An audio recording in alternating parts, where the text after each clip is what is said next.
So first, as an introduction, so I'm Clara, I'm a data scientist. And I'm Lilia, I'm a data scientist as well, and we are both working in the marketing science team, which is part of the wider data science and AI division at ASOS. Yeah, so we work closely with the marketing team and support them with different projects, including Geo Experimentation. If you haven't heard of us, we are an online fashion retailer, so we sell clothes and cosmetics to countries all over the world. And here are some of our key numbers. So we have 26.4 million active customers. In the last financial year, we had a revenue of £3.94 billion and shipped 99.7 million orders, and we have around 90,000 products on our site at any time. So in this session, we are going to go through each of these sections and cover everything from the business context to the different capabilities that we have developed in order to design and run geo experiments. So yeah, let's get started with the first, which is why do we need geo experimentation? So in a company like ASOS, we want to be able to continuously reach new customers and increase our revenue through marketing. So we have this yearly budget that we spend on different channels, including Google Ads or Facebook or Snapchat. And we want to know that the money that we are investing is effective in attracting those new customers and driving those additional sales. So the motivation is that we want to be able to measure incrementality, which corresponds to how many additional conversions did my advertising campaign generate. So in a traditional A/B test, we would want to split randomly our users or potential customers into two groups. One group, the control group, is the one that does not see the ad. So here you can see from their Facebook feed, there's no ad, it's a chocolate cake. And in the treatment group, those are the ones who see the ad. So again, they see the ASOS advertising, which is the picture of a dress. And so your control group is what allows you to distinguish between your baseline, so the customers who would have converted regardless of the ad, versus your customers who converted because of the ad. And those correspond to your incremental/lifted customers. Ideally, the best approach to do that is through randomized experiments at a user level. And so in a random way, as Clara was saying, each user will be able to see or not the marketing campaign that you launched. And in the context of marketing, you would create experiment at a user level for multiple reasons. First, you will have a much larger sample size. You will have much more units than if you were using cities, for example, as your experimental units. And then it will be way easier to analyze the results of your experiments as you randomly split your population in two. Let's say that half of your population will be in the control group, half of your population will be in the treatment group. You will have well-balanced groups that are enough representative of the market, and you will compare people with people, so you will compare similar units. But on the other hand, it also has some limitations. So nowadays, as you may know, we have more and more privacy concerns. So new policies were launched, like the GDPR. We have the iOS 14 update, etc. And all these things make users tracking much more harder than before. So when it comes to online advertising, for example, we have a lack of visibility and control over users. Now, when it comes to conventional advertising, it's like almost impossible to track users. Let's take the example of billboards, for example. You're not going to start tracking users in the street, I guess, and you cannot really prevent half of your population from seeing your ads. And the last point is about data redundancy and data inaccuracy that you might face when it comes to, for example, cross-device activity or cookie churn. So that's why we decided to use Geo Experiment as an alternative of traditional A/B testing. The main difference between traditional A/B testing and Geo Experiments is that now you're going to use geographical regions as your experimental unit, and now you're going to work with non-randomized experiments. A geo-experiment will try to mitigate all these issues by partitioning your market into a set of non-overlapping subregions. So let's say that some regions will be in the control group and some others will be in the treatment group and then affected by the marketing campaign. Logistically, it's easy to implement as you only need to be able to do ad targeting at a geo level. It's easy to collect data as you only need to be able to have online sales or like offline sales or even visits at a geo level as well. And it is privacy safe as we only need data aggregated at a region level. Now, statistically, another advantage of using geo experiments or using geographical regions as your experimental unit is that it will minimize the potential for overspill. And what I mean by overspill is the potential for contamination. So the fact that a user who shouldn't be affected by your marketing campaign is finally affected for some reason. So let's take the example of this traditional A/B testing where we have users that were randomly assigned in the control group, users that were randomly assigned in the treatment group. The treatment group will receive your marketing campaign. You will see some users that will convert regardless of the ad in both groups. You will see users that will convert because of the ad in the treatment group, and some others won't convert. Now, let's say that randomly I was assigned to the treatment group and Clara was assigned to the control group. Well, I should be affected by the marketing campaign while Clara shouldn't. But the problem is Clara and I are working together at ASOS and we work next to each other at the office. So I started scrolling on Instagram and I noticed like the new marketing campaign from ASOS, and I decided for some reason to tell Clara about it. And thanks to me, or because of me, Clara decided to buy the dress that the marketing campaign was promoting. So it's a good thing for ASOS, but it will definitely compromise the results of your experiment, and it will violate the SUDVA, which is an assumption that states that the treatment applied on a specific user shouldn't affect the outcome of the other users. So that's why using geographical regions will help minimizing that, since Clara and I are both in London, so we will be either both part of the control group or part of the treatment group. So now, how do we define our sub-regions? So depending on our preferences, depending on business requirements, depending on data availability, you may prefer using your data at a city level or at a region level or even at a county level. And along this presentation, to talk about the subregions, we will talk about the concept of geos, and to talk about the level of granularity that you will choose to run your experiment, we will talk about geoset. So when you will create your geo experiment, you will have to consider some requirements for each of your geo. So first, it should be possible to serve ads at a geo level, so in each of your geo. Sometimes, for example, you will have to use, for example, French regions and not French departments, because you could serve ads at a region level, but not at a department level. Secondly, it should be possible also to track your response metric and any metric of interest at a geo level as well, like sales, orders, campaign costs, etc. And the last point is that your geos must be enough self-contained to minimize any potential for overspill, as, well, using geos is better to minimize this problem, but it doesn't completely disappear. At ASOS, at the moment, to define our geoset, we're using some conventions that already exist. So if we take again the example of France, we're using the European convention, which is called NUTS.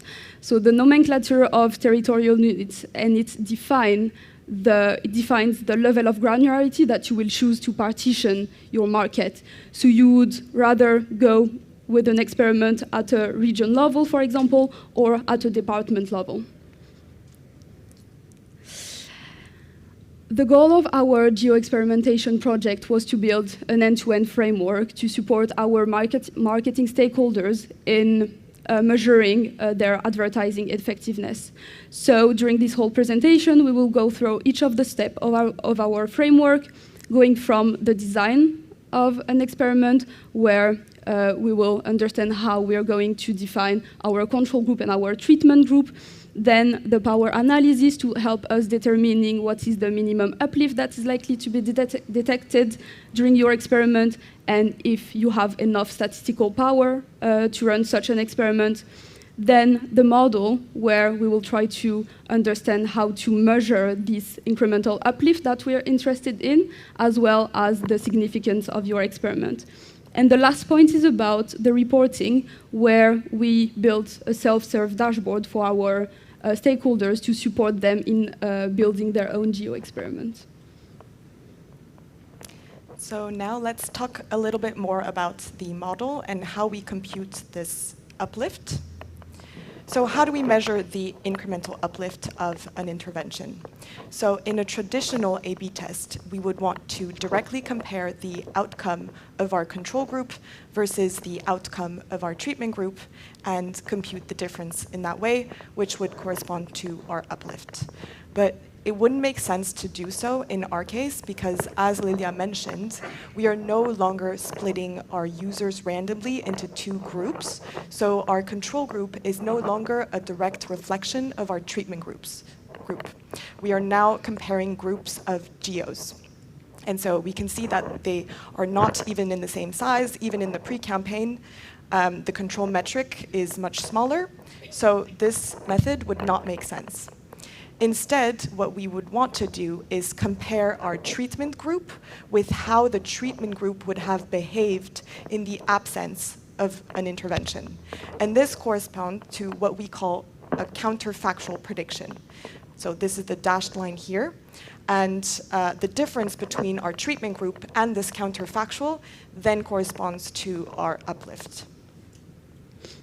So how do we compute the counterfactual response? So we first need to divide our available time into different training and test periods. So here, the test period corresponds to both the trial period, where the treatment group receives the intervention, as well as the cool down period, where the intervention is stopped and we expect the effect to go back down. We will then use the training period in order to train a regression model. And so the model is going to learn the relationship between the control and the treatment group.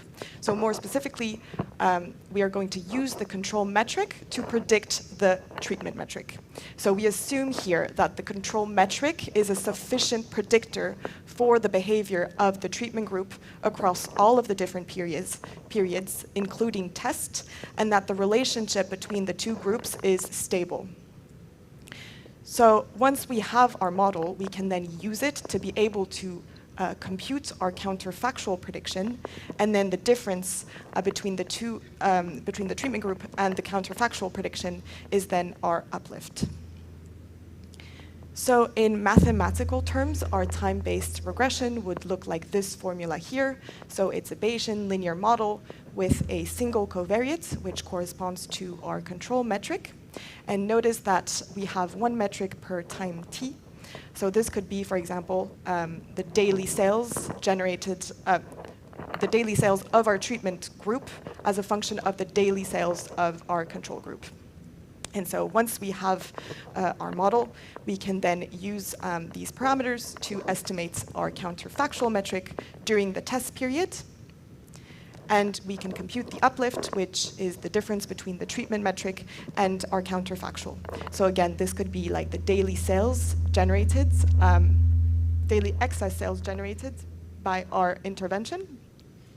And we can sum this up over time, which gives us our cumulative uplift metric. So visually, our cumulative uplift metric would look like this purple curve here. where it's increasing over time and kind of plateauing at the end. And this allows us to get our final total number, which is the total uplift, which corresponds to the cumulative uplift over the entirety of the experiment. And we then have a measure of confidence with our credible interval. And this tells us how confident we are of where the true uplift is. So the larger your credible interval, the less sure you are of where your true uplift is. And we use a credible interval of 90%, which means that the model is 90% sure that the true uplift lies within this region. And so this allows us to determine the statistical significance of our test, and to determine whether or not the experiment that we launched was successful in generating an uplift that was greater than 0. So again, because the true uplift could be anywhere inside that shaded area, if the shaded area contains 0, then we can't say with certainty that our experiment was successful in generating sales greater than 0. Now, in this section, we will try to understand how we are defining our control and treatment group, and how can we know more about the statistical power that we have in running such an experiment. Thank you. So, how do we select our control and treatment group? The gold standard approach in defining the way we are going to split our geos is to use randomization. But again, in the context of marketing, you cannot really rely on randomization, as it is not really realistic. The first reason is that if you start relying on randomization, it will be hard to create well-balanced data set, a well-balanced group. So you will basically have some geos in your control group, some geos in your treatment group. You have limited set of geos, and some geos are markedly different from the others. So if you start relying on randomization, you could end up with this, where you have London, Manchester, and Birmingham, which are the 3 biggest cities in the UK, in the control group. So your groups will be not balanced at all. Maybe you will end up with groups that are not enough representative of the market, etc. The other reason is that advertisers sometimes must impose some constraints on their experiments. So sometimes certain geos need to be assigned to a certain group. For example, let's say that the marketing stakeholders will need London to receive the marketing campaign. Then London will need to be part of the treatment group from the beginning. Sometimes they will need geos to be completely excluded from the analysis, as they're markedly different from the others, and we need them to be excluded to not bias the whole experiment. And even sometimes the stakeholders would want to create smaller scale experiments, so then relying on randomization won't guarantee that. And the last reason is about the model that Clara was talking about. So with this model, you could use randomized experiments or non-randomized experiments. It doesn't really matter the way you're defining your control and treatment group. But the main problem is about the assumption that we're making, so that the fact that the control group behavior is enough to predict the treatment group behavior. It is a pretty strong assumption, and randomization doesn't guarantee that. What you will have with randomization is 2 groups that are well-balanced, enough representative of the market, but it doesn't tell you if the control group is a good predictor of the treatment group. And we need these assumptions to hold during the pre-campaign period, so when we are going to train our model, but also during the campaign period. So then, how are we going to define our groups?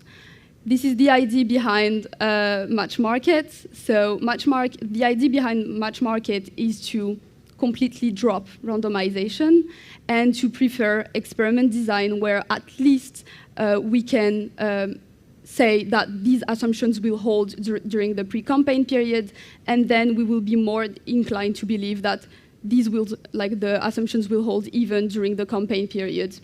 So the goal of the match market algorithm is to try to find our like well-matched group, and what we need is a control group that is a good predictor of the treatment group. So we are going to use this hill climbing algorithm to optimize our groups on sales correlation and orders correlation. And we can also apply some constraints on the optimization problem, which are the business requirements that we need to impose on our control and treatment groups. So it could be geos that need to be assigned from the beginning in like specific geos, or constraints on the control group size, for example, which reflects like the budget of the experiment.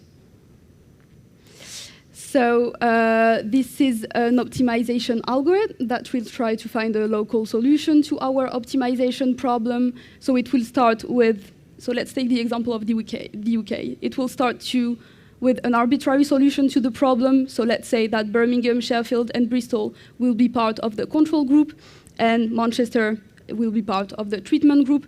And then it will try to make incremental changes at each iteration to try to find a better solution to the optimization problem.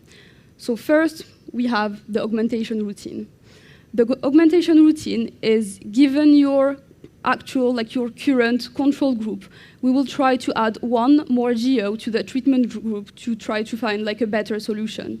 So, for example, we will try to add London or even like Bradford to the treatment group. And if any of these options will help us finding a better solution, we will apply this incremental change, and then the treatment group will be updated and have, for example, London as part of the treatment group. Then we will go to the matching routine. The matching routine is now, we have our updated treatment group. Given this group, we will try to make an incremental change to the control group by adding one or more geos from the control group, or remove one or more geos from the control group to find a better match to the current treatment group that we have. And so let's say that here I tried to remove one or more geos, and I found that removing Bristol could be a good idea. And we are going to iterate again and again by alternating between these two routines until no further improvements can be found.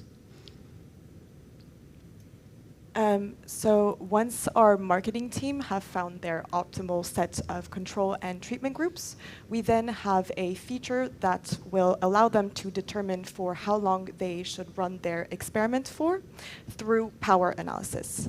So the statistical power of a test is a measure of how likely you are of detecting an effect if there is one. And here I use effect and uplift interchangeably. So if you have 100% power, that means that 100% of the time you are able to detect your effect. And this is crucial for marketing teams, right? Because if in reality the marketing campaign that they launched is successful in generating excess sales, then you want to be able to detect it as such and not just dismiss it as noise. Because there could also be just kind of random fluctuations in your data due to seasonality or just inherent differences within your groups.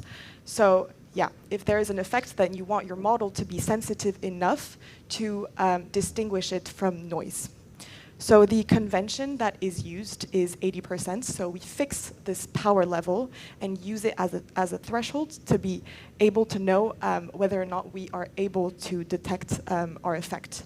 And what we notice is that the higher our effect or uplift, the quicker we are able to detect it. So here in this example, we take 1 week to detect an effect of 3% versus 3 weeks for an effect of 2%.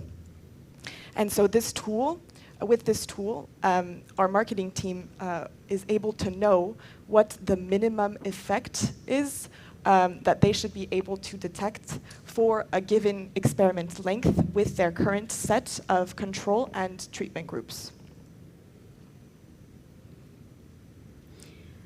The last section will be about, again, the potential for overspill that we still have, even using geographical regions, and how do we report the results of our experiment. So, let's take, again, an example. Now it's a geo experiment where after running the match market algorithm, you have geos that were assigned to the control group and geos that were assigned to the treatment group. In each geo, you obviously have users. And let's say that Clara is obviously in London right now. And let's say that during a marketing campaign, she started again scrolling, this time on TikTok, and she noticed the new marketing campaign that ASOS launched, but she didn't really do anything about it. But then Clara, during the weekend, decided to travel to go to Bradford, and she decided to stay there for a week. And then she remembered the marketing campaign that she saw on TikTok the day before. And she finally decided that she will buy the skirt that the marketing campaign was promoting. The problem here is that this order will be taken into account as part of Bradford, when Clara should have been stayed in London. And the problem behind that is, again, the potential, like the contamination. Clara got contaminated. So what we are going to do is that we implemented an overspill correction feature where people like Clara and all the orders like this one will be taken back to their place by taking Clara back to her original geo, which was London. So now we are going to take her order into account as part of London, which was the accurate geo, and not as part of Bradford. The final outcome of this project was a self-serve dashboard that we built to support our marketing stakeholders in first creating their experiment, then designing their experiment by running the match market algorithm, and then getting their geo-split. They can also access some other tools to measure the minimum uplift that is likely to be detected, as well as how correlated their geo-splits are. And then, at the end of the experiment, they will get a read on the incremental uplift that was detected, as well as other marketing metrics like the ROAS, for example, which is the incremental return on ad spend. They can also use other features like the overspill correction by enabling or disabling each of the feature, and then they will get a read on how incremental was their advertising.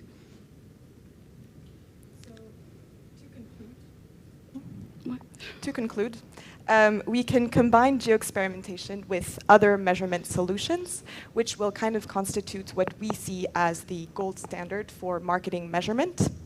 So one solution is called marketing or media mix modeling.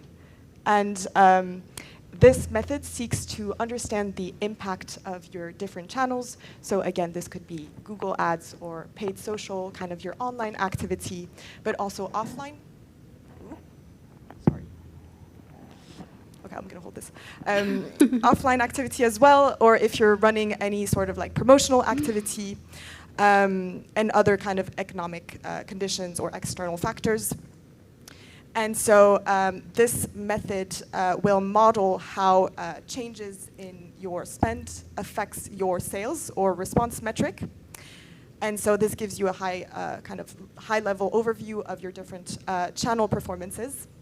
And so you can combine this with geo-experimentation, which gives you a sort of ground truth for information for the performance of your different channels, which you will then be able to incorporate into your MMM model and refine your parameters with this information. Another solution is called marketing or multi-touch attribution. And this is more of a bottom-up approach because it's much more granular. So here it's at the click level. And this method tries to understand the impacts of your different channels in a customer's online journey to purchase. So it's going to allocate credit to your different touch points based on their estimated contribution to a customer's decision to purchase. So again, you can combine this with geo-experimentation in order to verify the accuracy of your attribution model and figure out kind of future opportunities for additional testing. And so together, these three methods gives you an overall holistic view of your different channel performances, and then can inform different things like channel allocation spend and budget optimization. So yeah, that was our talk. Any questions? Hello. Hello. So slightly tangential question. Fast fashion is deemed environmentally not good. And when you've done all these sales uplifts, are you tracking what happens after all the push for fast fashion? No. Any other questions? Hi. Yeah, I had a question about how you estimate the counterfactual earlier. So with that, how long of a period are you looking at? And do you account, could there potentially be a difference that occurs after that training sort of period? And is that something that you would account when you run Geo experiments? Just curious about that. Yes. So the question is how long do we run experiments for? More of the training, right? So I guess you have a factor that you assume of the difference between the treatment and the control group. So how long would you measure that from? And then once you run the actual experiment, you're kind of estimating that the same thing holds true, isn't it? So could there be differences? Have you seen differences where maybe a seasonality effect kicks in to a particular city, and how would you account for something like that when you run these things? So we use as training period usually 4 weeks before the trial and then 4 weeks after. We used to only have a pre-trial training period that was a bit longer, but we noticed that because if you do 8 weeks before the start of your test, it's kind of not really representative the first weeks to your test. So in the end, we saw that putting them on each side was better. But you're right that there can be seasonality effects. So we do try to exclude days where it's kind of unstable, like Black Friday or Christmas times, things like that. Hello. Over here. Hello. Because the cities or whatever geo group you use aren't allocated randomly, how do you account for multiple tests happening at the same time and maybe similar control and test groups? So maybe you've got a TikTok campaign and a Facebook campaign that use similar test groups. So about that, well, we have two options. Sometimes stakeholders want to test multiple things at the same time. So you could either run multi-test at the same time, so 2 or 3 different tests at the same time in the same market, or you could rather choose to run one test but a multi-cell test, so with multiple treatment groups. And that's our recommendation, since if we start doing concurrent experiments, we can't really know if the uplift that we detected was because an ad was on Snapchat or an ad was on TikTok. So what we do with our stakeholders is when they want to try multiple things, like for example when they want to test for Snapchat and Facebook at the same time, instead of splitting our market in 2 groups, we will start splitting our market in 3 groups, let's say, and one of the group will only receive the Facebook campaign and the other one will only receive the Snapchat campaign, and then we will have 2 different kind of results, 2 different uplifts, 2 different ROAS, etc., etc., and that will be better to measure the incremental uplift of each of the channel. Thank you. Sorry, that's all we've got time for today. Sorry, Clara and Lilia, thank you so much for your time. That was really useful. Round of applause, please.